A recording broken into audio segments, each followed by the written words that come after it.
మీ ఇద్దరి ప్రేమ భోజనం పూర్తయిపోతే ధ్రువ్ వెళ్ళి మామిడి పళ్ళు అతనికి డబ్బులిచ్చేయి. అలాగే పిన్ని. చిన్నతయ్య ధ్రువ్ ఎందుకు వెళ్ళాలి?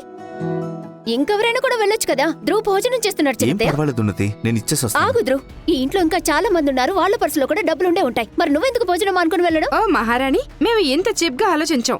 మనం ఒక కుటుంబం, మనలో ఎవరైనా డబ్బులు ఇవ్వచ్చు. అయితే మీరే ఇచ్చేయండి అత్తయ్య. ధ్రువ్ భోజనం మధ్యలో ఎందుకు వెళ్ళాలి? ఏమైంది? ఎందుకు అందరూ ఇంత గోల చేస్తున్నారు? కేవలం డబ్బులు ఇవ్వాలంతే కదా. నేను వెళ్ళి ఇచ్చేస్తానులే. ఇప్పుడు హ్యాపీనా? నువ్వు డబ్బులు ఇస్తావా? కానీ పర్స్ మాత్రం ఓ ధ్రువ్ది. Dare you. బబ్లీ నువ్వు ఆగు. అలా ఇలా ధ్రువ్ పర్స్ తీసుకుంటావు? బబ్లీ ఉన్నతి, మామిడి పళ్ళన్నా ఇవిగో నీ డబ్బులు. అరే బబ్లీ, నువ్వేంటి ఇక్కడ? ఈ బాబురావు బాబాయిని గుర్తుపట్టలేదా? ఇంత పెద్ద కోటకు వచ్చి మర్చిపోయావు కదా. మేము నీకోసం ఎంత వెతికామో తెలుసా? పైగా ఆ రాజు కూడా నీకోసం అన్ని చోట్ల వెతికాడు. నువ్వు గనక వాడి దగ్గరికి వెళ్ళకపోతే వాడే నీ దగ్గరికి వచ్చేస్తాడు.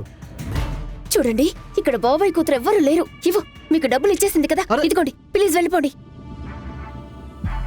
ఒక్క నిమిషం.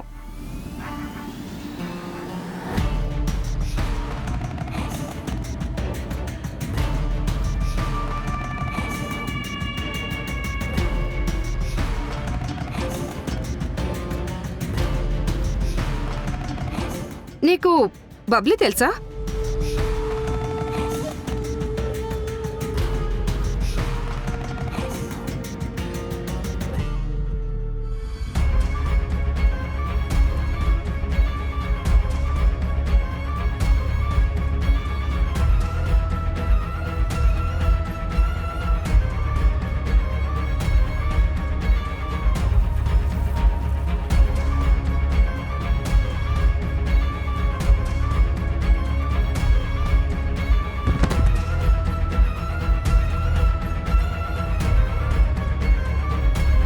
సుమా వదిలేయచ్చు కదా, ఎందుకు విషయాన్ని పెద్ద ఇదేమంత చేస్తున్నావ్? చిన్న విషయం కాదక్క.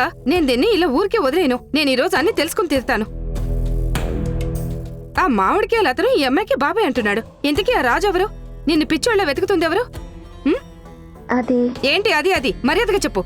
చిన్నత్తయ్య, మీరు నా ఫ్రెండ్ ఎందుకు ఇంత ఇబ్బంది పెడుతున్నారు? అండ్ బబ్లీ, నువ్వు నిజం చెప్పడానికి అస్సలు భయపడకు. మీకు నిజం తెలియాలి అంతే కదా. అయితే నిజం వినండి. ఆ రాజు ఉన్నాడు కదా, అతనే బబ్లీని ఇబ్బంది పెడుతున్నాడు. అతనికి భయపడే కదా బబ్లీని నేను ఈ ఇంటికి తీసుకొచ్చాను. ఇప్పుడు ఈ ఇంట్లో ఎవరినైనా కాపాడడం కూడా క్రైమ్ అయినా ఏంటి?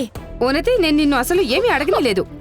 నాకు ప్రశ్నలన్నిటికీ సమాధానాలు ఈ బబ్లీనే చెప్పాలి. ఇదేమంత చిన్న విషయం కాదు ఉన్నతి. నాకు కూడా ఒక కూతురుంది. తనకింకా పెళ్లి కాలేదు. పైగా మేమందరం కూడా ఉన్నాం ఉన్నతి. ఇలాంటి విషయాలకు నాకు భయమేస్తోంది.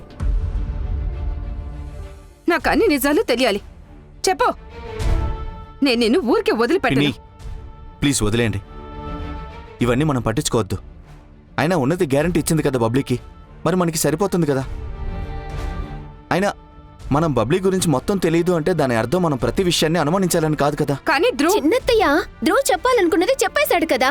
మనం ఇక ఈ విషయాన్ని ఇక్కడితో వదిలేద్దాం, సరేనా? పద బబ్లీ. కానీ నాకు అన్ని తెలియాలి ఉన్నతి. ధ్రువ్, రాఘవన్నయ్య, ఏమైంది? మీరేమైనా చెప్తారా?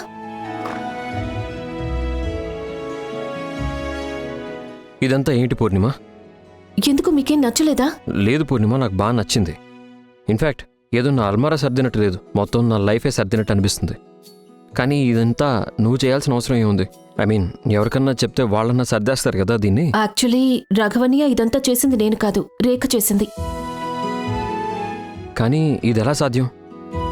తన వార్డ్రోబ్ చూస్తుంటే ఏదో తుఫాన్ వచ్చి వెళ్ళిపోయినట్టు అనిపిస్తుంది. తన హడావిడి పరుగుల లైఫ్లో తన దగ్గర ఎంత టైం ఉందో అందులో తను మీ ఇద్దరిలో ఎవరో ఒకరి బట్టలే సర్దగలదు. తను తనది మానుకొని మీది చేసింది. ఇలా ఎవరు చేస్తారు? జనాల చెల్లాచెదురు అయిన జీవితాల్ని సరిచేసే మనిషి ఈ ఇంట్లో ఒక్కరే ఉన్నారు. పైగా తను చేసింది మీ కళ్ళ ముందే ఉంది. అది చూసుకుంటూ ఉండండి.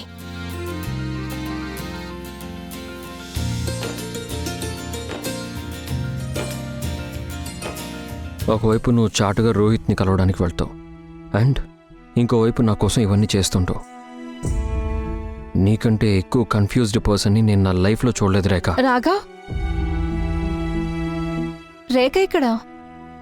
అమ్మా, ఇవన్నీ మీరు నన్ను అడగండి. కానీ రేఖ నాతో చెప్పింది తను ఇంట్లో నాతో పాటు లంచ్ చేస్తానంది. ఇప్పుడు తన ఫోన్ కూడా కలవట్లేదు. తను రోహిత్ని కలవడానికి వెళ్ళింది. బహుశా ఎవరో తనని డిస్టర్బ్ చేయడం తనకి ఇష్టం లేదేమో. రోహిత్తోనా? నాకు అలా అనిపించట్లేదే. ఒక్క నిమిషం. అమ్మా చెప్పేమైంది? రోహిత్ రేఖ నీతో పాటు ఉందా? లేదమ్మా, నేను ఆఫీస్లో ఉన్నాను. తను నాతో ఎందుకుంటుంది? చూసావా, నేను చెప్పాను కదా. ఏమైంది? రేఖ ఎక్కడుంది? రోహిత్, నేను నీకు మళ్ళీ కాల్ చేస్తాను. కానీ అమ్మా, ఏదైనా పనిలో బిజీగా ఉండుంటుంది. లేదమ్మా, ఇలా ఎప్పటికీ చేయదు. రేఖ పనిలో ఎంత బిజీగా ఉన్నా సరే తన ఫోన్ ఎప్పుడూ నాట్ రీచబుల్ అని రాదు. ఒకవేళ తను ఏమైనా ప్రాబ్లంలో ఇరుక్కుందేమో.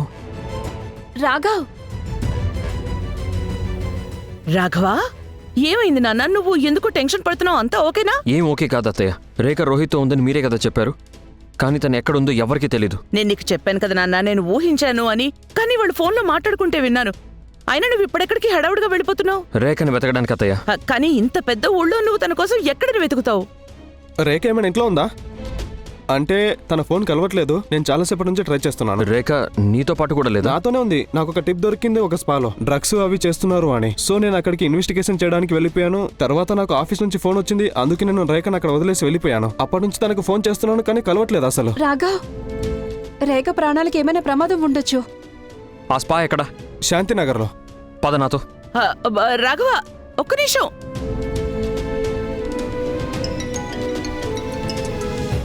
రోహిత్, రాఘవ్ వెళ్ళాడు రేఖని వెతకడానికి.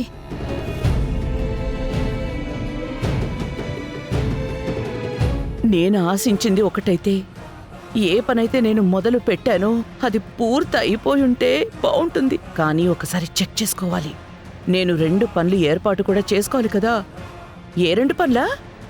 అరే, రేఖా చావుకి సెలబ్రేషన్స్, ఇక రేఖా చావుకి శోక సభ.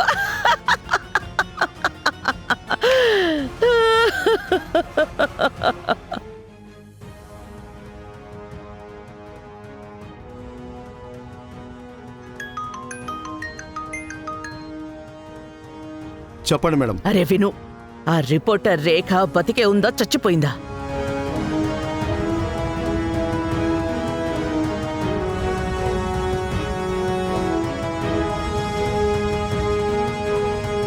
ఇంకొంచెం సేపట్లో చావబోతోంది.